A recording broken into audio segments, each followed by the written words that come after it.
Hey there guys, I'm Dankz564 and this is continuation of our Let's Play of Pathfinder Wrath of the Righteous, and I'm thinking this episode will mostly be me talking to people, but first, next level. We got Hour of Courage, Paladin is immune to fear, each ally will get plus 4 saving throws against fear, that's pretty good. Divine Health, immune to all disease including supernatural and magical, cool. And I can select a mercy.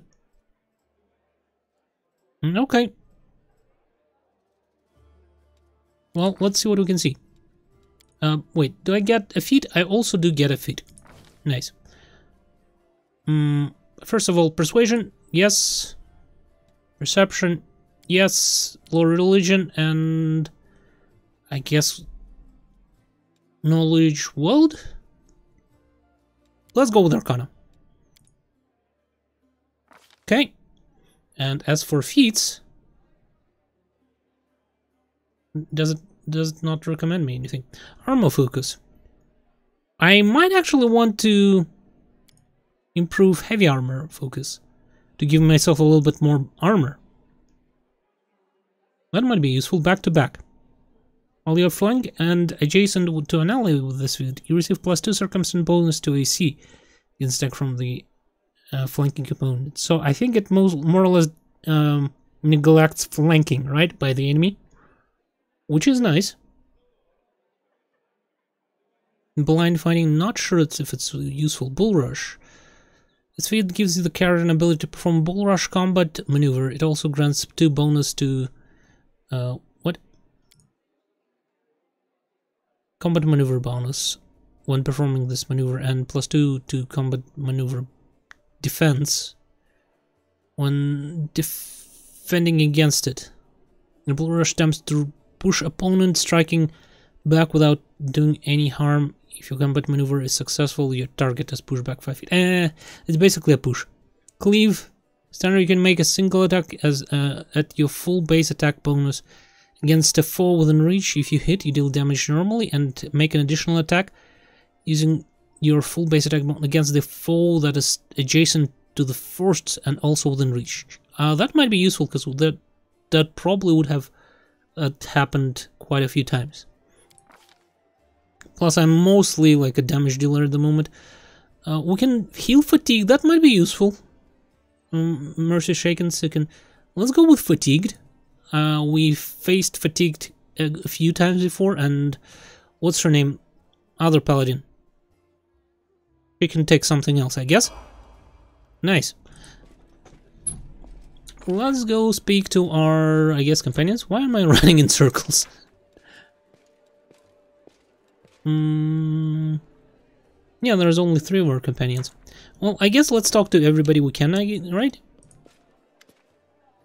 Hey, wait, mind if I bend your ear about something?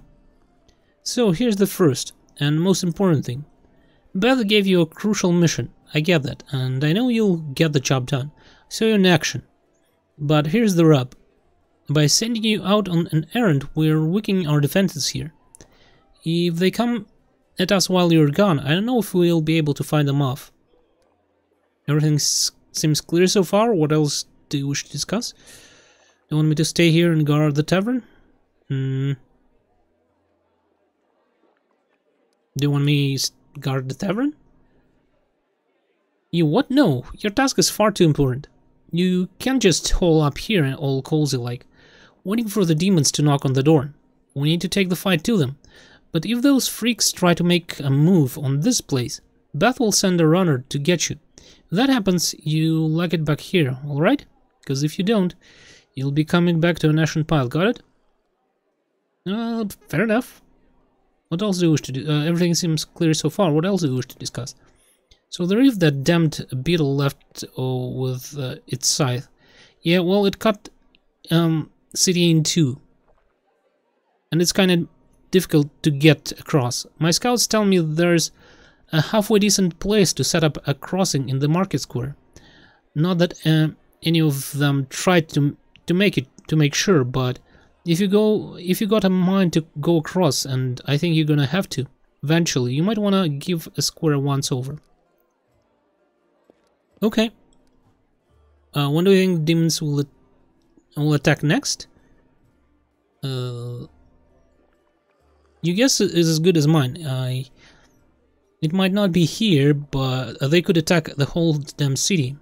Those vermin know they're lost the upper hand, and that we're going to push it back hard. If things kick off here, you should know. After they attack, some things could be changed beyond recognition. So if you've got any business that needs taking care of, you better do it soon. Okay? See ya. Okay, you. Do you want to tell me anything? Camellia is looking at you over pensively, toying with the snake-shaped bone amulet that dangles from her pale neck.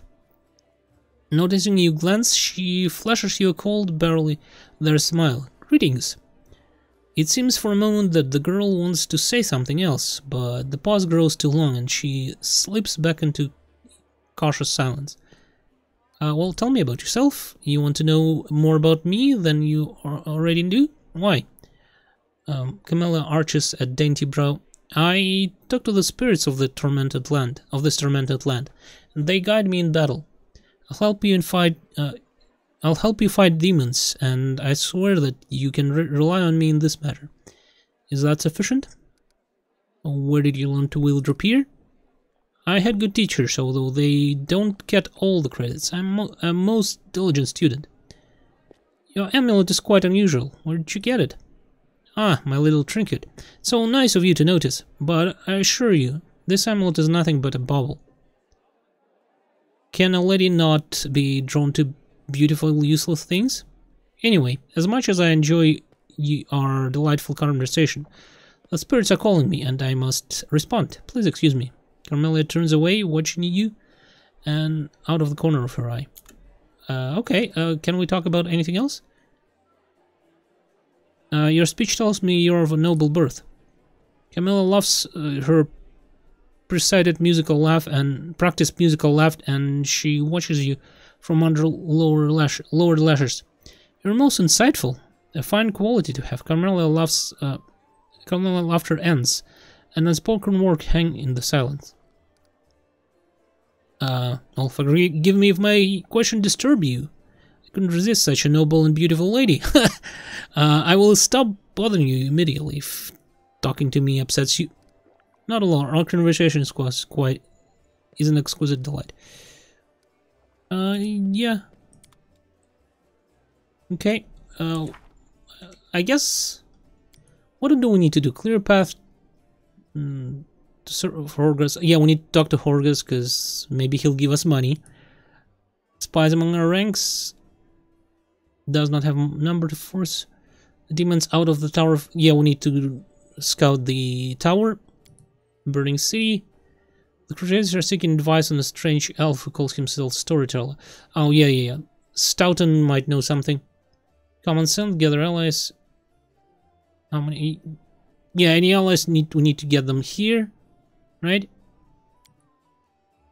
So the execution. Who knows when the demons will deal the final blow to the vendor's heart. Next wave attack have unexpected consequences. And not only for the Crusaders barricaded in the tavern, but at city at large. Basically, I need to come back if need be. Companion quests. Find John Aldori, Seela's friend. Okay. Wasn't John Aldori, like, involved in the Pathfinder? I definitely remember Aldori is there, but don't remember if it was John or whatever. Stouton is somewhere near. You there. The dwarf resembles an abandoned citadel, one whose high crumbling walls are still holding fast, but whose empty, lightless windows make it clear that all inside is dead. Oh, it's you. Good work back there, in the great garrison. Name is Stouton Vane. If you've heard rumors about me, his face, which looks like it has never known anything as carefree as a smile, grimaces. Just so you know, everything people say about me, it's true. Well, I need to talk to an elf who calls himself as the storyteller. Do you know where I can find him? Storyteller, huh? A strange old fellow, that's that one. He used to sit with me for hours asking about all sorts of things. He never offered judgment or comfort, he just listened. At first I wanted him and his question as far away from me as possible. But later I realized that talking to him did ease my burden a little. I hope he is alive and well. He is completely blind and feeble too, so if he's alone in the city, well, you probably know what that means. I don't know one place he might be. Look for him in the Blackwing. It's a library here. I'll show you where it is on the map. I do not know what use a library is to a blind elf, but he loved the place. He would sit there day and night. What do people say about you? Say I'm a traitor and as bad as Arilu Voresh, a Sarkonian witch who initiated an opening of the world wound. Okay. That I'm a disgrace even amongst the ranks of the condemned. Condemned is a military unit made up of petty criminals conscripted as disposable soldiers. Okay. That Queen Galfay should never have spared me. That I belong on the gallows. Why do they hate you so much? You really don't know? Stouton gives you a long, morose look, then sighs. I'm the reason why the Crusade forces are holed up in the fortress, on the edge of the World, instead of bringing the fight to the demons. We used to have a foothold in the wound. The mighty, unsaleable city of Dresden. We used to have it until it fell, and all because of my stupidity. I gave the enemy our main citadel. I was tired. They wanted to execute me, and rightly so. I was not tired, but tried. But Queen intervened. She said that I should leave and fight in order to undo what I had done. So that's how I live, decade after decade, fighting in the condemned. The dwarf shrugs. As you can see, I have fixed nothing, and I have earned no one's forgiveness. Are you going to spit in my face too? I wouldn't be surprised. Well, I think we'll go with lawful, because we're more lawful than we're good. We keep living and fighting with no hope of anything better, because that's what the Queen ordered you to do. There's honor in that. You may be right, but you know, even stone and iron get worn down over time. I know what it means to live a regimented life, but I cannot rely on my discipline alone forever. I pray Torek that he does not listen, that my body breaks before my conscience does. The whole city fell because of you? How was that possible? What do you mean, how? The knight glares at you from beneath his furrowed brows. If you don't trust the word of the condemned, go ask somebody else, like my little brother Joran. And if you still don't believe it, what's it to me? But if you're about to ask me to recount the story of my disgrace for the 7th times, don't. Okay. Well, good to know you, buddy. See ya. Who do we have here? Who are you? I don't know. Who's Veni? Oh, she's the one came from there, right? She's the ranger? Yeah. Are there any suspicious places in the city that I should pay attention to? That might actually be quite useful. There were a couple of spots I wanted to check, but I didn't have time. If there really is a den of cultists there, it would be good if you could swoop in there and bust some heads. You don't even need to search warrant. Uncut thread. Okay. First one is the Silken Thread. It's a funny little tailor shop that doesn't take any orders and never buys any fabric, but they always seem oh so busy. They're busy with something in there, alright, but soon ain't it.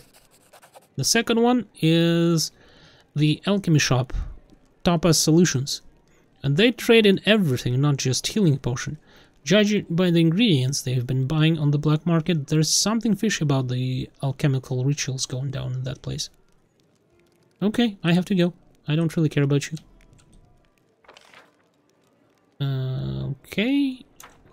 you? Who the hell are you? Vasily Rathimus, a stout old man with fuzzy grey beard, mumbles a prayer. He looks as tired as everyone else in the tavern, but determination is stamped upon his haggard face. What can I do for you? Oh, he's selling scrolls. Okay, show me the scrolls. Can I bulk sell you stuff? Okay. Let's sell him the weapons that I don't need, which is pretty much everything. I don't think I need light crossbows. Punching daggers. These are all masterworks, right? You know what? I don't think I need them as well. I think we will be able to find ourselves something better soon enough. Cold iron masterwork javelin. I think I'll leave it. Okay, not that. Not going to need that, nor that, nor that, nor that.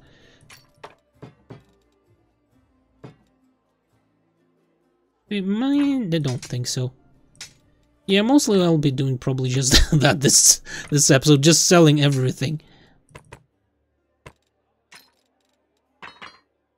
Okay.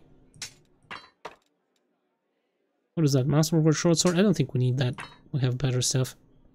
Bastard sword. No, thank you. Composite longbow. I don't think we need more of them. I'm pretty sure we'll be able to get more if we need to. Okay. Armors. Well, we dropped most of the armors because they're heavy. Okay. What do we have here? Accessories, ingredients. I don't think we need to sell ingredients. Scrolls. We might use those eventually. I don't think we need that many inflict wounds. Light wounds. It's kind of shit. Okay. I'll take the money, please. Do you have anything like I would want? Is there anything other than scrolls that you're selling? Oh, you do. Protection? What is that? Braces of the Wizard.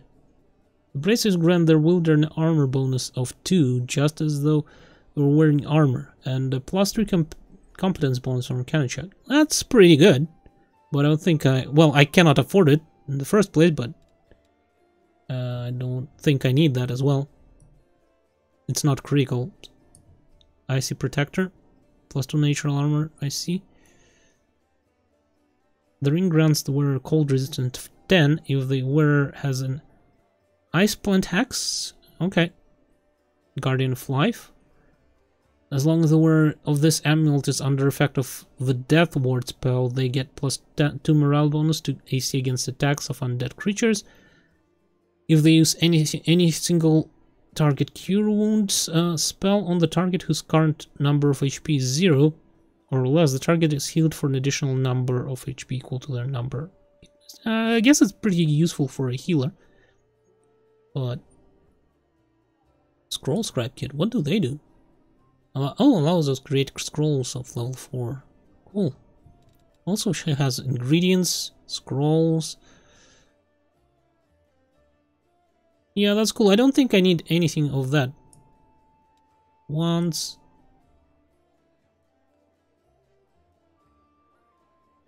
Okay. Thank you, good to know. See ya. And who's that? Let's talk to our mongrel friend. Lan, what's up? Here for a chat? I've been waiting for you to come and see what strange beast you've taken to your party. I'd like to know more about you. Let me guess, your first question. Can you wear a hat with your one horn? Am I right? You speak common much better than the rest of your tribe. Well, we know that he went to the surface. Funnily enough, common isn't all that common underground. But your observation is correct. I used to live on the surface with my parents for a while. Had a chance to learn a couple of things. The language and the fact that every peasant who sees my scaly mug screams demon and runs away. I don't know if you're interested, but my mom wasn't from an underground tribe. She was a smuggler. The kind that used to use the dungeons of Canabras to secretly move and store goods. One time, two gangs couldn't agree on how to share prime cut, got into a fight, and winners threw the losers down the hole, dead and living alike. My dad went to check if the corpses had anything useful on them, and he found a girl from the surface, barely clinging to life. Incredible feelings sparked between them, or maybe the girl just liked men with scales and cat noses. That might be it. One way or the other, he got her back on her feet, and he later even left his home case. She left her smuggling behind, and they began an honest life together. That's the delightful story of how Old Land came into the world. The next chapter, however, my family and I never stayed in one place for long. We lived sometimes on the surface, sometimes underground. We couldn't find a place to call home. Living in the caves was hard on my mom, and my dad's appearance raised too many questions in Mendev. They're at war against the demons, after all. In the end, my parents decided to stop making each other miserable and separated. My father and I returned to our tribe. I think the peasant screaming demon had something to do with it. Or maybe Dad just couldn't stand life without rat tail soup. I wouldn't rule out the possibility.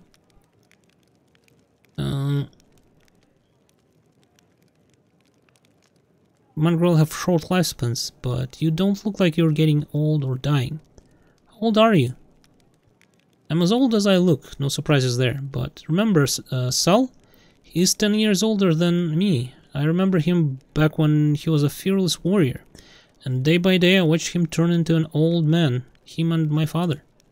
It happens very quickly. First you miss a shot because you don't see the target as clearly as you used to. You think it's because your eyes are tired. You tell yourself it'll get better tomorrow.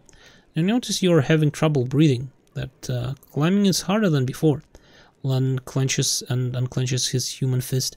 Your fingers stop bending. You have to tie your sword to your hand.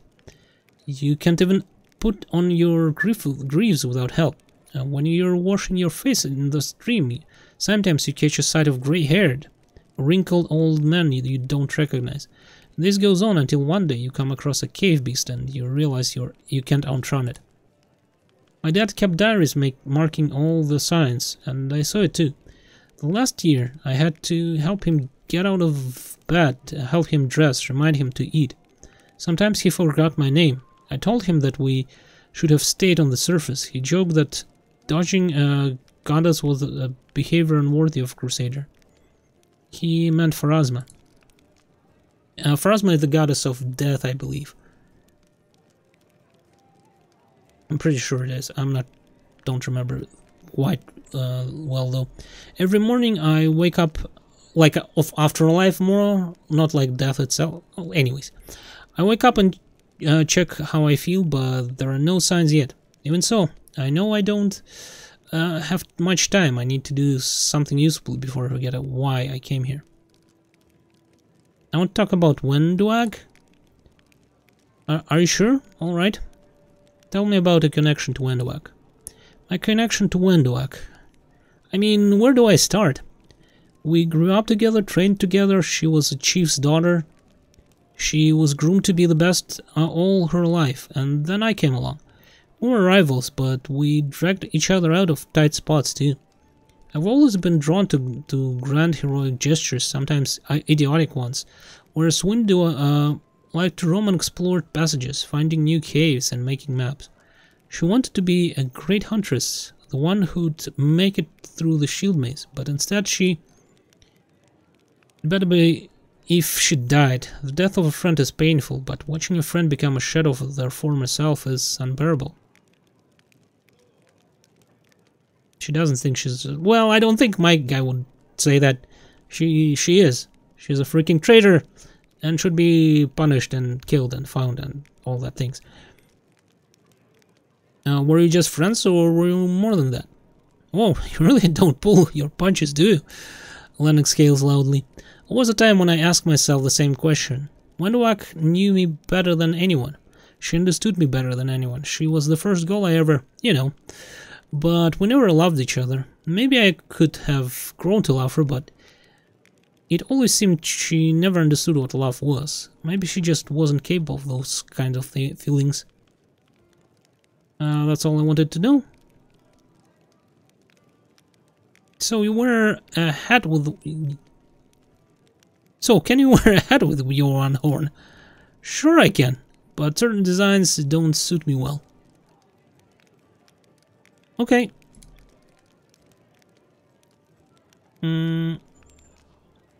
What do you think of life on the surface? It must be very different from life underground. Of course, as far as living conditions, the surface is definitely a better place to be. It's easier to get good food and water, not to mention build a house and even grow a few things. In older, well-established settlements, you don't have to deal with anything scarier than rats or maybe foxes stealing chickens. As for the kind of lives you have, I heard a story about a demon worshippers abducting a whole family and sacrificing them one by one while the others watched. But there were some brave crusader knights nearby and they killed the villains and saved everyone. And I heard another story, a young blacksmith lost his arms in the fire. Couldn't work to feed his wife and baby, and they tried their best and lived from hand to mouth, but they were still destitute. In the end, the desperate blacksmith robbed the traveler one night on the road, but there was some brave crusader knights nearby, and they caught the robber and threw him in the prison. Not long after, his wife smothered their baby and hanged herself. Up here, the same person can proudly say he's protecting the innocent from demons, and then look the other way while the same innocent starves just because they were born into a poor family. Queen Galfrey prolongs her life with sun orchard elixirs, and that cost enough to feed an entire city.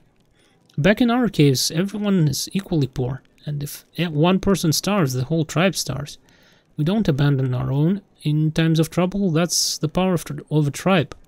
A lot of the surface are made so that some get everything and the others nothing.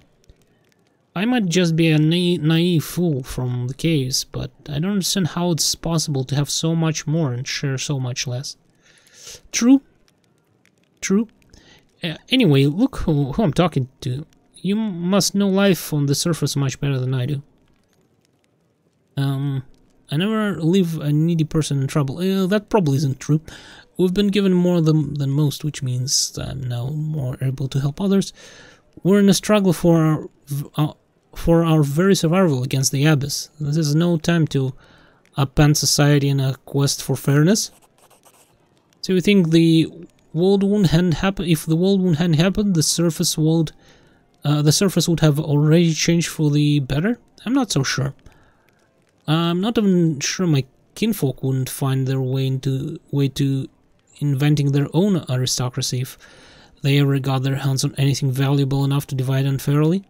But what's the point of being prince of all caves, holes, and gorges if your only throne is a boulder and your only crown is made of red skulls?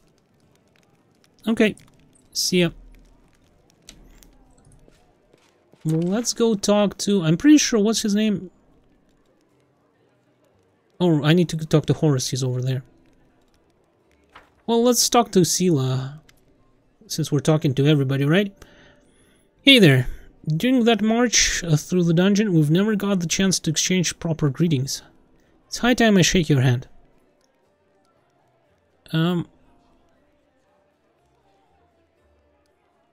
Let's see what we can know about her. Where are you from? I'm from a little bit from Geb, a little bit from Katapesh, but mostly the Knights of Aomedai. I was accepted and began training at 14. I belong to their ranks. Yeah. Boring. You come to Medev by a long road, haven't you? A very long one. A traveler is expected to have amusing stories, and unfortunately I have only 3 tales of any interest, and I'd like to save them for our next feast. Otherwise I won't have anything to show for myself when time starts to bragging. It's time to start bragging, and that just won't do, especially since I will win the night with my cautionary tale of battle with chupacabras. Isn't your life towards life and war way too carefree, especially for a paladin? Without a hint of reproach, if you're only just asking, then no, I don't think so. You have to know when it's time for jokes and when it's time for mourning. Mourning? Is it mourning? The right moment for joys and for sermons, and sometimes a good traveling story can be all those things. If it's entertaining, it purifies the soul. That story about Chupacabra is one of those. Picture a small town in Quadira, and down in the dungeons there are 2 murderers waiting to be executed. The gallows are already built for them, the rope has been brought, but sometimes life takes a surprising turn. Suddenly, a paladin of Amadea appears in the doorways and offers the murderers a deal. They will go with her to fight some monsters. They live, if they survive, that is. That's a big difference between immediate death and a prolonged death, with a glimmer of hope, wouldn't you say? So here we are traveling through the desert, me and my friend, a priestess of Serenre, along with the little red folk fellow who asked for our help, and the 2 cutthroats. We get to the red folk village and saw their bodies lying around, all drained dry. I figured that we'd have to fight vampires. That's how the little red folk describe the monsters to attack their village. That's why we went in all brazen-like. The sun was high and the vampires couldn't attack until dusk. But we never got a chance to look around. Black shadows, quick and as a wind, attacked us from all sides. Not vampires, but chupacabras. One of the lads we pulled from the gallows got killed right away. The second one ran for his life. That left me, the rat folk, and Kira. That was the name of the priestess. And we steeled ourselves for the fight of our lives. And just then we thought the end had come, with the chupacabras surrounding me, like a pack of dogs around a bear, and our rat folk friend wounded and down, and the teeth of the quickest of those blasted monsters was clenched on Kira's shoulder. But then, when all hope was lost, the other lad from the gallows suddenly comes running back. He kills the beast, attacking Kira. I'm sure you know that what a turning point in a fight looks like. Well, this was it. A moment before we were lost, and a moment later we had it back under control. The chupacabras dropped dead, and one by one the little rat folk was reunited with his family, who were hiding in the basement. The priestess and I close eyes of that boy from the gallows who saved us. It was a shame he didn't survive the fight. May the gods keep his soul in the journey through the afterlife. That's a good story. He could have died in disgrace on the gallows, but instead died a hero. And I'd fancy the stunt earned him some points at his final judgment. It's smart to remember our journey doesn't end in death. Like, I always like interesting in those, you know, in the fantasy worlds where you definitely know there's a god and stuff like that, right? And there's magic, and like priests communicate with what do you call them, with gods, and they give them power and stuff like that. When Descari attacked Nebris, everything seemed to be lost, but the first person I met after the catastrophe was you, my sister in faith. I believe this is a sign that Amadea watches over us. I hope that is true. I'm pretty sure that my guy would know what the principles. I don't really care why she became. Iribes said your friend, Channa Aldori, is missing. Do you know where we should look for her? Iribes is worried about her fighters, I understand that. I wanted to look for Channa myself, so I didn't distract you, but since you're in this too, I could use some help. Channa and I met in Canabras a few days ago and just hit it off. We went drinking together, went to that unforgettable celebration together too, but we got separated in the crowd, so we should start from the main square. That's where I last saw her. Channa is a good fighter, even if she is green. She couldn't have become an Aldori otherwise. I hope that means she's alright. Is fighting demons all you want, or are you looking for something more? Oh, I guess that's about... Yeah, John Aldori. Okay. How about covering myself in glory and become a hero of 100 ballads? Or at least a dozen if they're lively ones? Seela eyes shine cheerfully. Anyway, to be more serious, the area around the World Wound is the best place for a paladin who wishes to defend the weak and serve the good. Being the part of the crusade is reward enough for me, but there is something that worries me. I don't want to sound like I'm criticizing my brothers in arms, but Eagle Watch and the other orders are focused on just one aim, a war against the World Wound. That's why they can sometimes overlook smaller things, ordinary misfortunes, you know?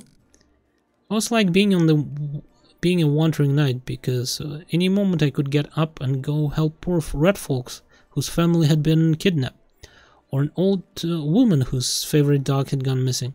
So here's my answer.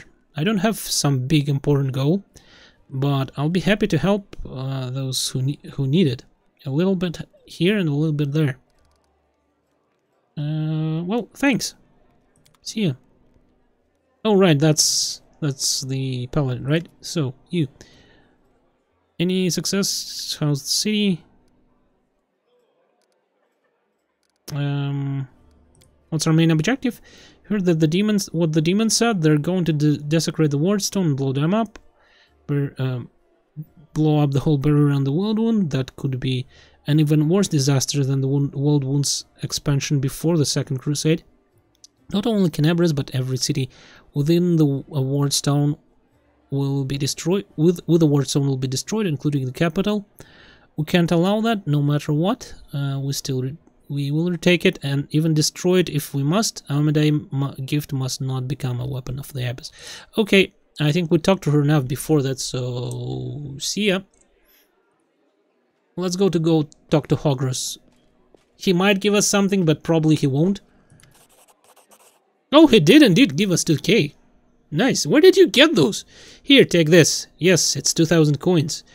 You take your payment and remember that Hogros Graham always keeps his word. You helped me get back to the service, and I duly paid you for you escorting me. Now, speaking of our future cooperation, Hogros looks at you with unvarnished disapproval, and his arms folded across his chest, his foot tapping impatiently. I have a job that would be perfect for someone like you. Naturally, I'll pay generously for your services. What do you mean for a job for someone like me? For adventure, ready to sell their soul for booze and then lie down drunk in the gutter? Or do you think you're somehow different? A traveling knight, perhaps?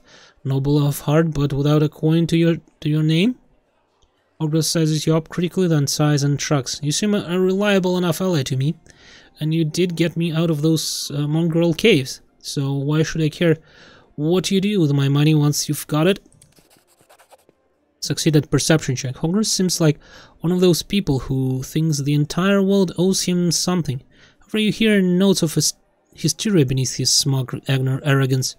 It's as though he's really quite nervous, but taking great pains to conceal it. Noble birth doesn't give you a right to behave badly. I would ask you to refrain from such statements in the future. Oh really, how impudent. Now, no one dares tell Hogros Graham how to address the rabble. So what's the job? You shall be my bodyguard. You see, I have good reason to return to my mansion here in the Canabras. I still have... well, it doesn't matter if it's none of your business. My mansion is a breathtaking building with a large garden in the wealthy part of the city. Even before the demons attacked, every thief and fraudster in the city had tried to get inside, one way or another. I shudder to imagine the state it is now. With little hope that my guards were able to hold the mansion during the attack, and I expect that the servants fled when they saw the demons. Only Abadar knows what happened there since. Therefore, I would ask you to meet me at my mansion and guard me until I complete my business. How will you get to a mansion, though? I already asked the local paladins for help, but they have no desire to set foot outside this tavern. Damn cowards and traitors, that's what they are. Also, please, do take Camellia with you. I trust that girl more than the rest of you, gang. She's of noble birth, after all. Well, so am I. What kind of reward are we talking about? 1,000 gold coins. Well, let's go for double reward. I think, and I'll think about it. That's poor. Ha, yeah, right. For that kind of money, I could hire Queen of Galfrey herself to guard me. 1,000 is my final offer. Fine deal. Marvelous, most excellent. I'll proceed to my mansion at once and wait for you there. Meanwhile, you needn't to worry. I know the city like the back of my hand. But do hurry, unless you want me to lower your reward. Okay, so we got a quest from him. And who the hell is that? Could it be that potentially be our new party member? Foreign Autumn Haze. A tall, fragile-looking elf sits in front of you. Eyes closed. He is pale as ghost. His arms warped in blood-stained bandage. You spot other bandages on his body under his clothes. But even in such a miserable state, he manages to keep calm. Raising his eyes to meet yours, he says faintly, "I'm Foreign Autumn Haze, at your service." His pale lips are reddened by blood, but you see no signs of pain or fear in his grey eyes. Do you need help? After giving you a cold, intense look, he shakes his head. No, do not trouble yourself on my behalf. A local healer tended to me. Besides, I come from a resilient, hardy people. My body will endure both wounds and the poison delivered through them. Who are you? My name is Foreign Autumn Haze. I've come here from Kionin, with him of the Elven race on Galarian. Yeah. I'm a hunter, and all meanings of evils are my quarry. I won't say more than that, if you don't mind. We are strangers and of different race and cultures. I'd better not tell you more than necessary. Who wounded you? A sinner and an accomplice to demons. The quarry I'm hunting is his inhospitable in this inhospitable place. I'm Maglar, you can trust me. I might be able to help you. After a brief pause, Foreign says, it would be impolite to refuse such a direct and friendly offer. Who is your quarry here in Mandev? I'm hiding a fugitive, a Descarite by the name of Kaelisa. It pains me to admit that there are heinous malefactors such as her among my noble kind. I managed to catch up to her in Canabras, and I wounded her. Then demons appeared and the city was engulfed in flames. I was injured in the battle that ensued and couldn't free her soul from its service to her dark masters. Okay, sorry for your misfortune. I hope things will turn out differently next time. There is no need for pity. Our ancient kind is blessed with great longevity. We'll gain a deeper understanding of the world than our other races, and we'll learn our lessons better than anyone. That goes for learning from our mistakes as well. I survived, which means I will be more prepared when next we meet. I wish to aid you in your hunt. I don't think that'll work. Yeah, knowledge 5. I thank you, but this is my mission, and I'm used to facing all manner of terrors on my own. I do appreciate your willingness to help. If you happen to meet Kaelisa, take caution. She has turned many innocent souls to the path of evil, and darkness has rewarded her with many gifts. Her appearance alone will tell you that. It is warped. Take the agate skin, the malicious stare of her blood-red eyes, the bestial teeth. She's more monster than an elf at this point. Why is that knowledge world? Why does that? What does this Kaelisa look like again?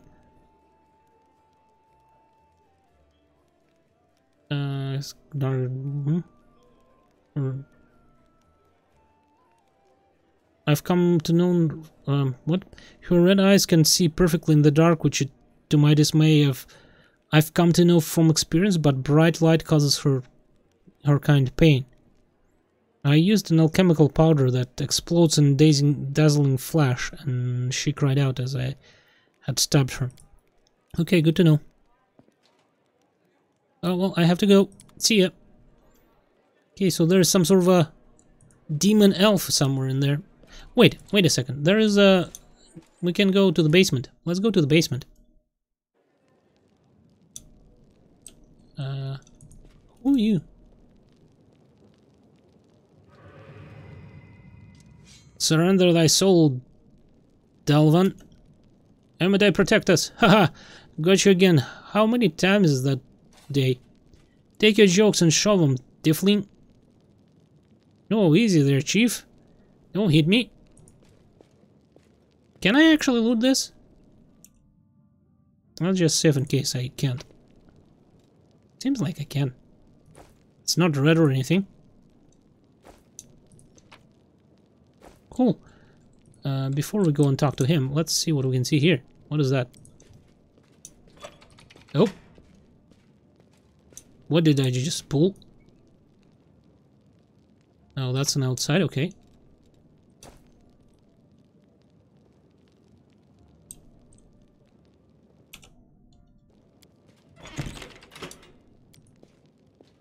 And nobody cares that I'm pulling this levers, huh? What is this? The button won't budge. Oh, okay, I see. I guess I need to put these guys in the right positions.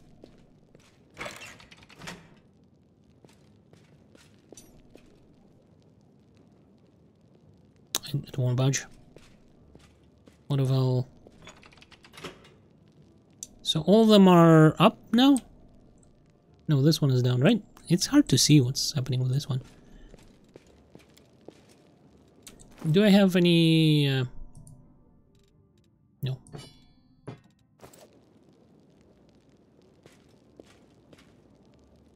Okay, I'll figure it out. Let's talk to this Stephen here. Hey, Dreamboat, come over here. I want to talk to you about something. Something really important. Quit bothering the decent people in here, Wolfgang, or I'll knock your teeth out. What's it to you, Delvin Dum-Dum? You were told to guard me, and I'm not stopping you. But no one told me I had to shut my trap. Who are you? Wolfgang Jeffdo. I deal in useful things. I can get you whatever you want. Anything. But there's just one problem. Why are you in chains? Does it really matter?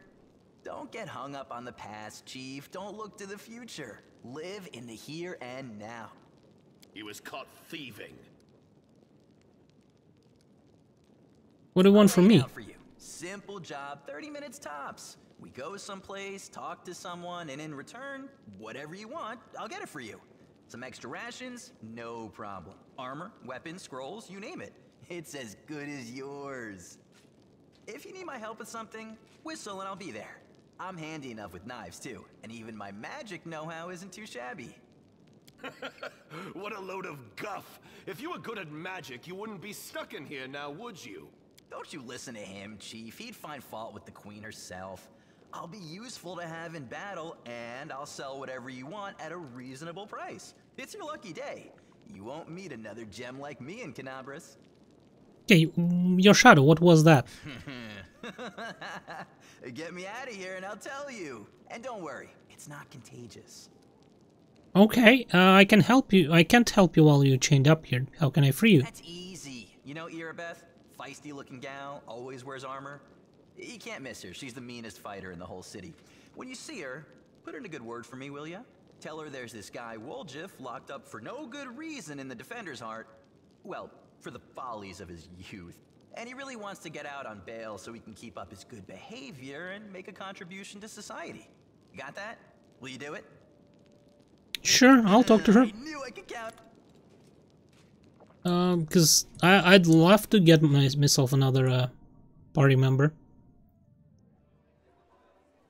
Okay, let's go talk to her. I know it's been way too long and it's mostly been just talking, but I think it's quite important in an RPG, you know? So, what was his deal? I'm healer, venture captain of Pathfinder Society. My companion, I need good training. For a few times, he'll train your fighters free of charge. Yeah. Except, what can I... Oh, okay. He can retrain her. Yeah, that's fine. That's good. There's a tiefling chained up in the defender's heart. What can you tell me about him? Wolfgang is a petty thief from a gang of tieflings operating in Canabras. That's what we call them in the in this part. Part of the gang of tieflings. Okay, I get it. They tried to rob a vendor of magical items recently. Unfortunately, we apprehended only one of them, and the rest managed to escape. We have nowhere else to keep him apart from Defender's Heart, but that's hardly a prison. Wolfgang knows it too. He's been begging us for days to let him go free, or have someone vouch for him. He's already asked you to put in good word for him, hasn't he? If you want to recruit Wolfgang and put him to good use, go ahead and take him. Take him off guard's hands. We can ill afford to let soldiers spend their days watching over a meddling thief. I hope the tiefling proves useful, should you decide to take him along. Okay, yeah, that's good. I'll go take him, and I think after that we'll make a cut, and I'll probably try to go outside and see what I can do. I'll also will want to probably like mess with the levers here off screen, so that's probably what I'll be doing. Well, Chief, I talked to Irabeth, and I've decided to make you part of my troop. We'll see how it goes. You must be a smooth talker. Come on, Delvin, get these bracelets of yours off me. I'm going free. You're sure to regret this. This tiefling will fleece you for everything you've got. Mark my words. You're a bitter little man, Delvin. Petty and mean. You can't even be happy for me, can you? I pity you. I'll leave you alone with your sad little soul. So, and now, Chief, straight down to business. You see, I'm one of those guys that people around here call thieflings. We just call ourselves the family. After we knocked over that shop and I got stuck here in the Defender's Heart, a little bird told me that big sister Charisme wanted to see me. That she had some questions to ask me. You following? Now, she won't be asking me questions like, Woljif, how'd you manage to get out of this one? Or, Woljif, you're so thin, didn't they feed you? No, something serious has gone down, and I just know they want to try to pin something on me. I can feel it in my tail. So, I knew right away that I couldn't go alone. You turned up just in time, Chief. You don't need to do anything when we get there. Just stand behind me and look mean, and I'll handle the rest. Somehow. Let's go, I'll show you the way. Okay, so now we have another member of our little merry band of adventurers. Okay, and I think I will make a cut here. So thank you guys for watching, hopefully you enjoyed it, and goodbye.